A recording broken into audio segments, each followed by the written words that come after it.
to Jelly Trumpet.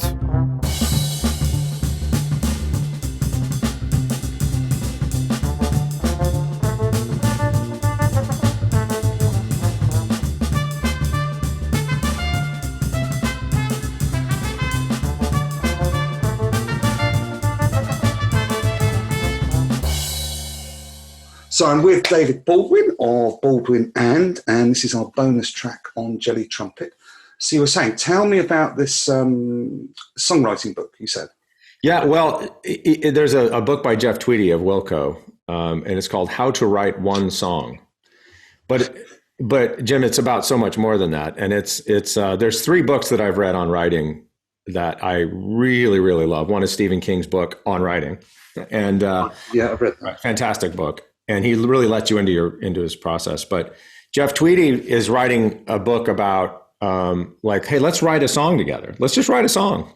But what he does is, and it's a lot of the things that I hear you talking about on the show. He talks a lot about the discipline of writing things down. He talks a lot about his job as a songwriter. So he lives at home. He doesn't have an office, but he goes up into his attic and he writes songs every day at a certain time through a certain time. He literally hits the clock, he's a 9 to 5 songwriter, but he works at his house, And he talks a lot about the discipline. There's a lot of the love of language and throwing lists together of words that don't belong together and making connections, and how that transforms ordinary into just really, it takes it into new places that you would just never think about.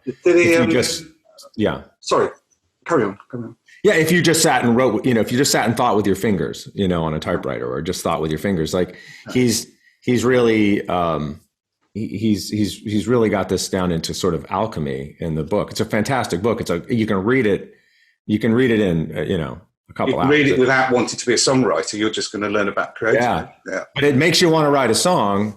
And in fact, it got me back into songwriting. So, I do want to write a song. I've never been musical. So have you written anything because there's so many things I'm going to talk to you about, David, but the songwriting, etc. With your band, the Gumbies, that's right, isn't it? The Gumbies? Yes, the Gumbies. Yep. Gumbies. Is it a collaboration between you and the songwriting? It always fascinates me between the music and the lyrics.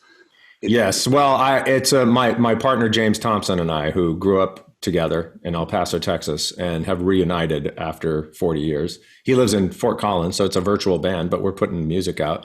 Yeah. He's one of those guys that's a fearless composer, and I'm a fairly fearless composer as well. And what I mean by that is neither of us are afraid to be stupid and throw out a really bad idea. I think that there's a real power in throwing out bad ideas. When you're collaborating with somebody, and it's the yes and, right? You just keep yes anding an idea until it's not good or it's good, and you save judgment until it's done. Yeah, and then you go, that sucks. It's not. That sucks. Yeah. It's like if you've done a lot of acting, etc. You usually start off with things like status play and then block and accept. Yeah. So you learn that positivity about just letting the ideas run and see what happens, etc. Yeah. So I'm going to take you right back, because in our 12 questions, you talked about everything stemming from being a copywriter. Yeah. So how did you get into copywriting? Yeah. So when I grew up in El Paso, Texas, and my mother was a head of a media department at an advertising agency. And so I grew up from a very young age knowing it was a possibility as a career. And I think a lot of people they don't even think about it as that's a thing, that's a job. Yeah. And I, when I was 10, I knew that was a job, and I thought that was cool. And I would go in on the weekend with her or something and go like, who are those people in the back with the cool tables that are drawing stuff? Like, what's that, And that just really said kind of to me, like, I really think that's a path of using your wits and being creative to make a living. I had no idea where it would take me. And then I was also a musician, and trying to make a living doing that as I got older. And I had an agreement with myself that if I didn't think I could make a living as a musician by the time I was 19, I would go all in on advertising. That's what I did. What's wonderful about, am I going too long? No, sorry. I forgot to turn off my messaging on my computer. Okay. Never mind. Carry on. What's wonderful about advertising as a career is it opens up opportunities to do anything you want. I imagine there's a chartered accountant out there who's a fantastic poet, but advertising encourages it. If you're in the advertising business, like it encourages you to, it's an industry full of people with cool things in their drawer, like there's a script or a book or poetry or drawings or paintings. Like that's just what we are. What's the emotion that you had like that? Because most people, I've never met a copywriter who wanted to be a copywriter. They come from it another direction. Yeah. Whereas with me, I was thinking, well, why didn't David, he's got this interest in writing. Why didn't he think to become a novelist or a lyricist or a playwright? Why copywriting and advertising? Well, I think I had a self-awareness of what I was good at. Yeah. I would say it that way. And by the way, I have a great admiration and love for great copywriting. It is a skill unto itself to be good briefly, to say something that exposes a human truth or an insight in a often pithy way. It's a skill. It's a skill that I see writers all the time who can't do it, like really good writers who can't do it. It's an emotional thing, Yeah. My business, my central business is about conversion optimization. Right. And the key to that is like, once you've got the delivery sorted out, if it's a product, then you're right. Yeah. But no, it's about the emotional hook. It's about telling stories. It's about honesty in a way. And that even down to micro copy, which I like, there's that old thing that's supposed to be said by Hemingway, isn't it? Tell us a story in 6 words. Yeah, right. Baby shoes, for sale, never worn. Yeah. And that's supposed to be one of and it is fantastic because there's 3 acts in that. And that to write 3 acts and gain an emotion at the end. It's like a koan when things change at the end. But I'm going to go back now because I'm just absolutely fascinated with that, with the How to Write a Song book. What's his name? Jeff Tweedy. Tweedy. D-Y, right, okay. Did he talk in there, because this fascinates me as well, about the cut-up technique? I don't know. Talk about the cut-up technique? So the cut-up technique was usually, I heard about it first reading about David Bowie, but I think he took it from Dylan. And the idea was that they would cut up pieces from newspapers, from magazines, etc.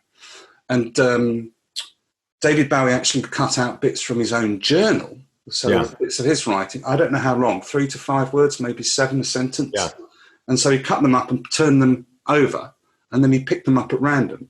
So he was creating juxtapositions by a mechanical method instead of doing it in his head, which fascinates. So he did actually talk about that. I don't believe he called it that, but what he talked about was he would often write, Jeff Tweedy would often write music, write the songs, write the lyrics, and then take it, cut the lines up, and then scatter them to the wind. So it's the same thing. But do you think, as a creative, do you think that's cheating? No, I think it's brilliant. And I don't think there's any such thing as cheating. And in fact, one of the songwriting techniques that I learned from somebody that I love, I think it's great, is sit down stupid and try to play a song that you love, and you'll write a song that's different. It's very strange, and I can't explain it beyond that. But if you go, I don't know how this song goes, I don't know how to play it, I don't know what key it's in, but I've got my guitar and I'm going to try to play it right now. And you try to play it and it doesn't come out. What comes out is something else because you actually don't know the song. Yeah. And it's a really great way to re-foundation a song and create something new that the person hearing it that wrote the song would never know. Now, I'm not talking about take the 1-4-5 progression and apply it to the song. That happens all the time. But it is a really, really interesting way. Great example would be, I'm going to take Here Comes the Sun. Mm-hmm. And I don't know how to play it. Now, unfortunately, I kind of do know how to play it because I can hear it. But like, I don't know how to play that song, so I'm just going to start trying to play it. And something weird will come out. It's really strange. Now, I don't think that's cheating, personally. No. I think the cut-up thing, I was being provocative, David. No. I think it's a really great thing. And what I love about your question is I want to give people permission to do that, because your judgment comes in later where you go, oh, I just ripped off Here Comes the Sun. Like, I can't do that. But come to that conclusion when it's done. Like, the analogy that I would use is dancing, right? You learn dance steps, you go, I love that song, I want to dance to that song. Like, you don't plan it all out. I'm not talking about actual like Broadway dancers or people who do have choreography. I'm talking about unchoreographed joy dancing where you're creating a moment. That's what creativity can be, where you're just going to enjoy the dance. You don't start dancing to finish dancing. Yeah. Yeah. Right? You don't go, all right, let's get this song on the road so I can be done with it. That's not what you do. You go out and you dance. But you're putting together collective experience and learned, things that you've learned, things that your body has sort of memory, body memory, your muscle memory has absorbed, and then you apply it. And that's what I mean. So that's what you're doing with some of those, what'd you call it? Cut up? Cut up. Yeah, they call it cut up. Yeah, that's what that is. I think that's great. And by the way, coming up with an idea for a song is 90% of it. It's like just having the idea. It's like, I can't tell you how much music I have with no lyrics because I couldn't think of an idea for it, that I just go like, oh, I shelve it. And I go, I'll come back to it, I wanted to talk briefly about books again, because we've touched on this one, which I like, How to Write a Song. And you talked about Stephen King's book on writing, which I think is very good. Yeah. By the time I came to read this, and I'm not being arrogant, I'd learned all of those things. He's brought together a lot of things from other writers besides his own, and he is a brilliant man. And I'm not, no disrespect intended whatsoever.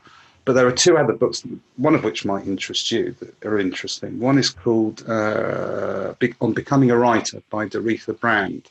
Mm-hmm. And that is more about the discipline of writing. So, for example, she goes into, this is quite an old book, she talks about how to warm up your hands before using the typewriter. Yeah. But she also talks about making an appointment to write, which is something that I did for a long time. So it's like 4:30 in the afternoon, I immediately start writing. And I'm going to go for 10 minutes. And I had these school exercise books, which I would write in, and I'd write the most incredible rubbish. But I did it every day. And then I extended it to an hour and a half, etc. And I would write complete rubbish. Every so often, there'd be a line that would be useful. But it's the discipline of making your mind focus at a particular time that I liked. So that was all about the structure of creativity and getting into the mode. The other one's by a poet and Buddhist called Natalie Goldberg. And she wrote a book called Writing Down the Bones. But this is more about the true creativity. It's all about writing from yourself. And, and it's full of short essays that you can just ignore, or you can use the examples in there to write. It gives you it's a book that you can go back to if you're feeling like I need a refresh, etc. I love that. Yeah, that's wonderful. So it's nice to have you sort of in your armory. The interesting thing, one of the most interesting things in her book, she describes where writers write from, which I think must be the same for all creatives. Right. Because a lot of people think, oh, it's the head, it's a very intellectual exercise. And she says, no, it's not that. It's, from the heart, it's the center of emotion. No, she says, it's from the gut. Because the gut has a primitive brain. I can't remember what it's called. It does, yeah. So what she was saying is that she noticed, she did a lot of writing classes, is that when people were into it and into their writing, they would all be crouched over from the stomach and writing like that. Yeah. And that's the sort of place I'd like to get to. I love that. One of my little songwriting secrets as well, and I sound like I'm like some amazing songwriter, but one of the things I like to do is walk around while I'm doing it. I put a guitar strap on and I just walk around and create. And it's something about the ambulation of just walking around, man. It does something. It's really weird, but it does. You can't do that on a piano, but you can do it on a guitar. You can just kind of walk around and. So is that within your home or where you are or outside? Yeah. Whatever your space is, you can kind of just stand around, walk around, and it opens. It does something to me. I don't know. It does something to me. Does it come? Does both the music and the lyrics come when you, or is it always the music and then it just fascinates me? It's not any one thing. Sometimes it's the melody and then you got to find the actual music, and sometimes it's I have a line and I got to figure out what to do with it, Yeah. And the one wonderful tool is called Brain Toss. Do you know about Brain Toss? No, tell me about that. Brain Toss is an app that I think any creative person should have on their phone. And you can even set it. I'll show you what here's this is not going to be good for your audience, but I'm going to show you. So this is my phone. Yeah. I double tap the back. Yeah. So that's Brain Toss. So what Brain Toss lets you do is I can pick picture, I can take a picture of something, I can write a note, or I can leave a voice memo. Yeah. And what it does is you've selected an email in advance, so it just sends it right to your email. So double tap and I go, I want to write a song called Third Time's a Charm. Like the idea is Third Time's a Charm. Okay, got it. You know, there's a song on our upcoming EP called Third Time's a Charm, and it's about my parents being married 3 times, right? Okay. And that came from Soundtrap. I just had that idea and I was like, I don't know what to do with it, but I think that would be a fun topic, you know?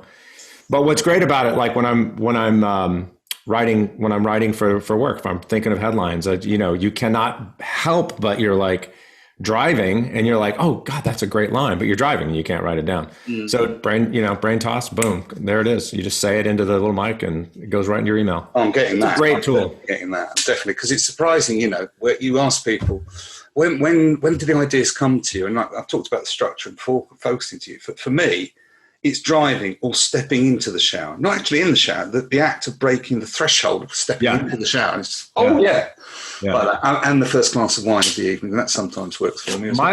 My understanding is that these things have actually been researched, and walking around is one of them, by the way. When you go for a walk, your brain starts working on the problem.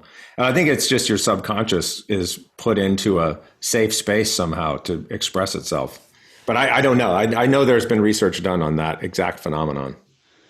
Yeah, it does sound familiar to me. I mean, I will do some research and write a blog post about it, perhaps. Now, to wrap up, even though we will have a follow-up conversation because this is just such fun, and I'm learning loads and loads and loads.